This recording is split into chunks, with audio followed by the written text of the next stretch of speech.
I gotta say, it looks good. It looks great. It made that glow effect pop. The colors are popping. I think it came out really, really well.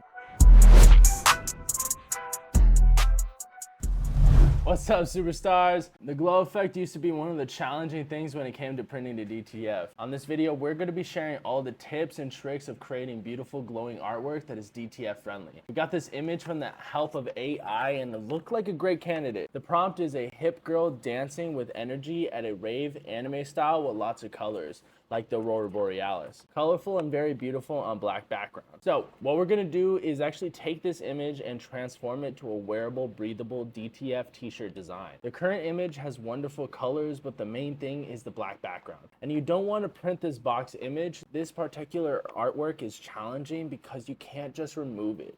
Because of the glow effect all around the dancer, it would take away from the colors and the pop effect. So follow along as we break down knockouts and halftones for you guys. And if you want to follow along on the tutorial and use this artwork, guess what? It's now available in the description below. And yes, we're also going to be giving away this sample shirt to a random winner, so watch till the very end to see what we'll be giving away. Hi guys, I'm back with another tutorial.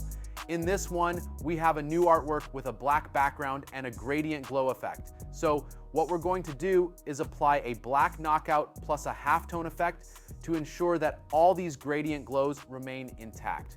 The artwork we're working with is 15 inches in height and width, already set at 300 resolution, so we're good to go. As always, the first thing I do is make a copy of the original layer.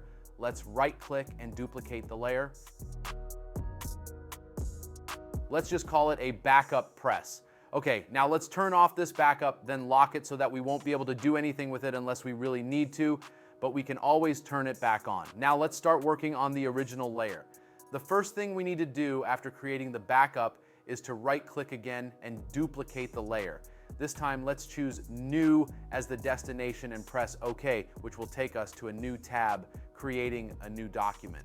Next, let's go to Image, Mode, and convert this to grayscale. Now that we have the grayscale image, let's return to Image, then go to Adjustments, and click on Curves. Let's enhance it, adding some white glows. We want to preserve these white areas while eliminating the black ones. Adjust it to increase the brightness of the whites like this.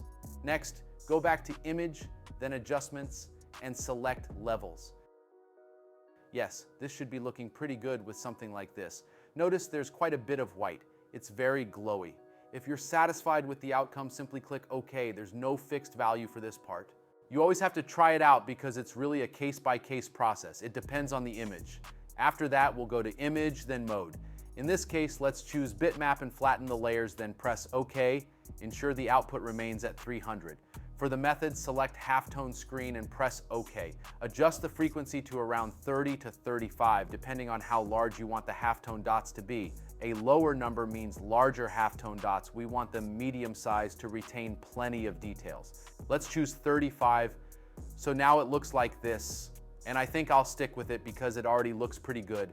But just in case, I'll show you what it looks like. Just press Ctrl Z to undo and try again.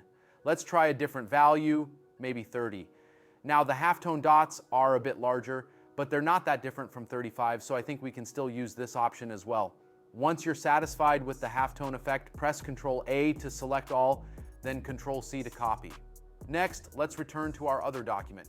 Create a mask by clicking on this area here for layer mask, then press Alt and left click. So it should take you to a white page, then press Ctrl V to paste it. Now that it's here, let's press Ctrl D to deselect everything. Then let's turn the visibility back on, and it should look like this. It might look odd without the glow, but if you place it on a darker background like this, the halftone effect actually gives it a glow-like appearance. When you zoom out, it looks pretty cool. It will print like this, but if transferred, it's going to look like this. So I'm quite satisfied with how it turned out.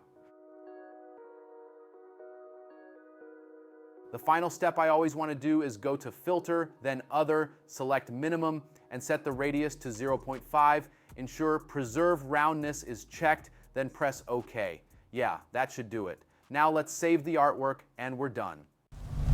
All right, we're back with the artwork. Let's check it out.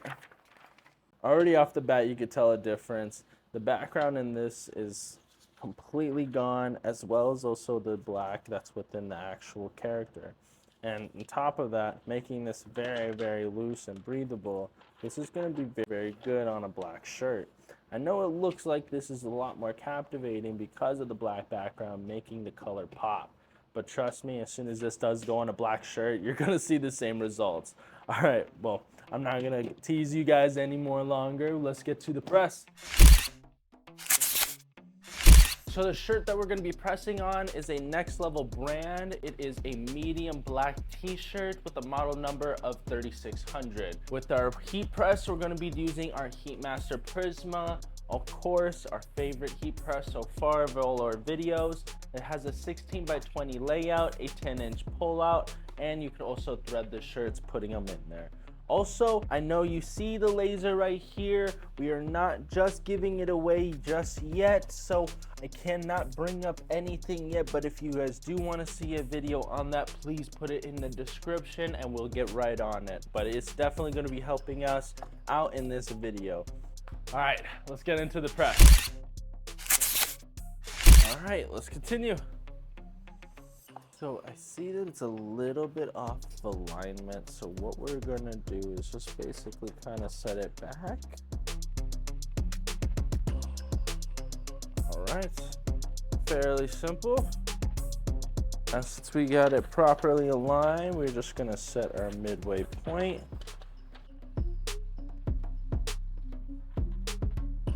Okay, it is all set.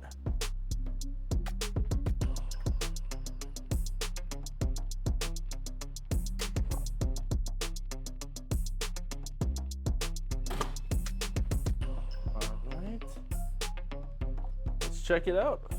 So usually we would recommend waiting 15 seconds, but you know, since ours is a hot and cold peel, you could definitely just peel it right away. All right, it's gonna go on for its second press.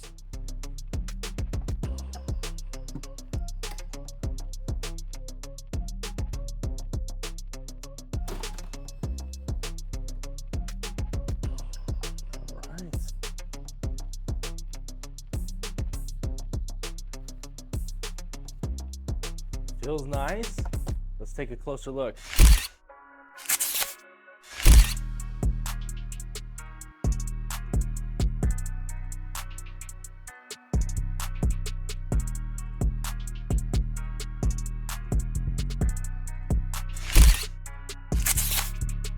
I gotta say, it looks good. It looks great. I think of all the gradients, it kind of blended in. It made that glow effect pop. The colors are popping. I think it came out really well, really. Let's take some more closer looks. So getting those gradient effects are already hard enough because that smudge effect does appear. But in this instance of trying to make the color glow, it does make it pop. So I think it did come out really good. Sweet, awesome.